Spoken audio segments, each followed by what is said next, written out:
Good morning students. आज हम आपकी पाठ्य पुस्तक पंखुड़ी से पाठ 2 फटा हुआ जूता पढ़ेंगे, जिसमें पहले वीडियो में आपको पढ़ाया गया था कि किस प्रकार को एलिया को परेशानी झेलनी पड़ती है।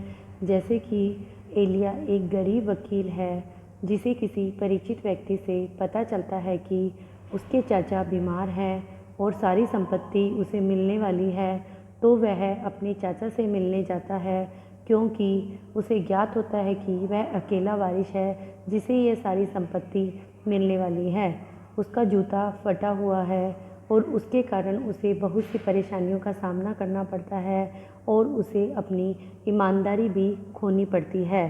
वह एक धर्मशाला की एक कोठरी के अंदर रहता है और वहाँ वह किसी के जूता चुराता है और उसे उसकी आत्मा भी धिक्कारती है कि तुमने यह गलत कार्य किया है, लेकिन फिर भी वह अपनी आत्मा की नहीं सुनता है और वह गलत कार्य करने के लिए मजबूर हो जाता है।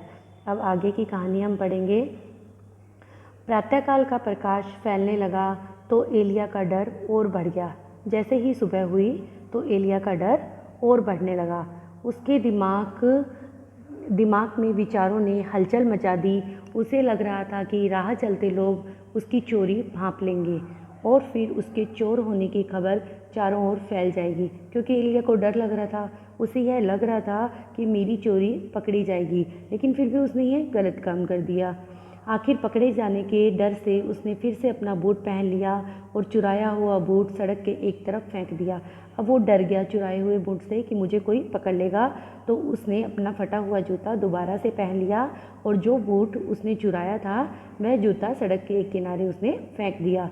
तो भी उसका मन शांत न हुआ। रात की घटना रह रहकर उसके सामने आने लगी। उसे बार बार लग रहा था कि उस कोठरी के दोनों मुसाफिर उसका पीछा कर रहे होंगे। मुसाफिर यानी कि जो यात्री थे जिनका जूता उसने चुराया था, वो उसका पीछा कर रहे होंगे। फिर इस ख्याल से उसका दिल कांप उठा। वह डर गया। उसके चोर होने की खबर उसकी पत्नी तक पहुंच गई तो अनर्थ हो जाएगा। अब उसे डर लगने लगा कि मैंने ये जो जूता चुराया है और मैंने जो चोरी किया है, मेरी चोरी होने का समाचार अगर मेरी पत्नी तक पहुंच जाएगा तो मेरी बेइज्जती होगी, तो अनर्थ हो जाएगा घर के अंदर। संपत्ति पाने के पहले ही वह किस अधः पतन को पहुंच गया है। अब एलिया मन ही मन में सोचता है कि मुझे अभी तो पैसा मिला ही नहीं है, उससे पहले ही मैं नीचे गिरता जा रहा हूँ, यानी कि अधः पतन को पहुँच रहा हूँ। चलते चलते वह रुक गया और फिर लौट पड़ा। उसका फेंका हुआ बूट वहीं पड़ा था। उसे देखते हुए उसके मन में हलचल होने लगी। यदि वह उसे छिपा दे या ज़मीन में गाड़ दे तो भी वह चोरी उसकी आत्मा से छिपी तो नहीं रहेगी। वह चोरी उसके पूरे जीवन को कलंकित करती रहेगी। कलंकित यानी कि बदनाम करती रहेगी। अचानक उसने बूट उठाया और धर्मशाला की ओर चल पड़ा। वह धीरे धीरे चल रहा था ताकि अंधेरा होने पर धर्मशाला में पहुँचे। दिन भर उसने कुछ नहीं खाया था और बड़ी थकान महसूस कर रहा था। उसके कदम डगमगा रहे थे। धर्मशाला में खामोशी थी। उसने रात काटने के लिए जगह ली। फिर मौका पाकर वह बूट वहीं रख दिया जहाँ से उठाया था और अपनी खटिया के पास जाकर लेट गया। खटिया यानी कि चारपाई। लेटते ही वह नींद में डूब गया। सुबह उठने पर उसने बचे कुचे पैसों से डबल रोटी खरीदी और वहाँ से चल दिया। अब एलिया ने क्या किया, जब वो रास्ते में खड़ा था वहाँ पे, तो उसने देखा कि मेरा फेंका हुआ बूट वो वहीं की वहीं रखा है। तो उसके मन में ग्लानि हो रही थी। उसने वह जूता उठाया और धर्मशाला में जहाँ से उसने उठाया था वहीं पे रखने चल दिया और उसने उसको जूते को वहाँ पर रख दिया। उसको बड़ी शांति से नींद आई।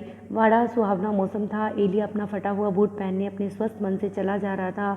आखिर जब वह अपने चाचा के घर पहुंचा तो पता लगा कि कुछ ही घंटे पहले वह चल बसा था कि उसके चाचा की मृत्यु हो गई थी उसके पहुंचने से पहले ही। नौकरानी ने उसे बताया, मालिक ने आपका बहुत रास्ता देखा। 3 दिन पहले उन्होंने आपको तार भी भेजा था।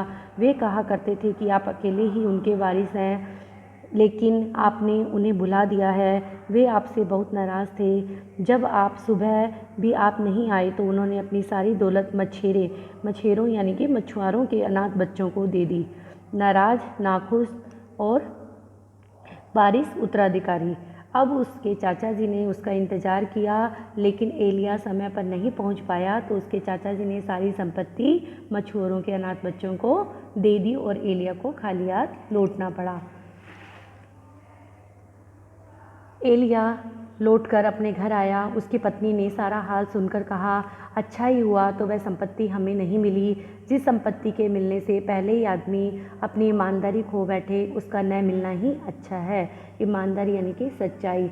अब जब एलिय्याह ने अपनी पत्नी को रास्ते में हुए सारे वृत्तांत को सुनाया तो उसकी पत्नी ने उसे यही बताया कि अच्छा है हमें यह संपत्ति नहीं मिली, क्योंकि संपत्ति मिलने से पहले ही हमने यह ईमानदारी को खो दिया है। अगर हमें वह मिल जाती तो हम अपनी ईमानदारी को बिल्कुल खो देते। तो उसकी पत्नी ने उसे अच्छी शिक्षा दी। इसीलिए इस पाठ से हमें यह शिक्षा मिलती है कि हमें सच्चाई की राह पे चलना चाहिए और इंसान को हमेशा ईमानदारी में रहना चाहिए। उसके पास धन हो या ना हो, किसी भी चीज़ की लालसा नहीं करनी चाहिए, अपनी ईमानदारी को नहीं खोना चाहिए, क्योंकि अगर हम ईमानदार रहेंगे तो हम हमारे लक्ष्य तक पहुंच ही जाएंगे। हमें मेहनत करनी चाहिए और मेहनत से कमाए हुए पैसे से ही अपनी ज़िंदगी का गुजर बसर करना चाहिए। धन्यवाद। अब आपको जो भी शब्दार्थ दिए गए हैं, अतिरिक्त प्रश्न उत्तर दिए गए हैं, वह आप अपनी पाठ्य पुस्तिका में करेंगे और इसके बाद मैं आपको पाठ्य पुस्तक के अभ्यास प्रश्न अगली वीडियो में करवाऊंगी। धन्यवाद।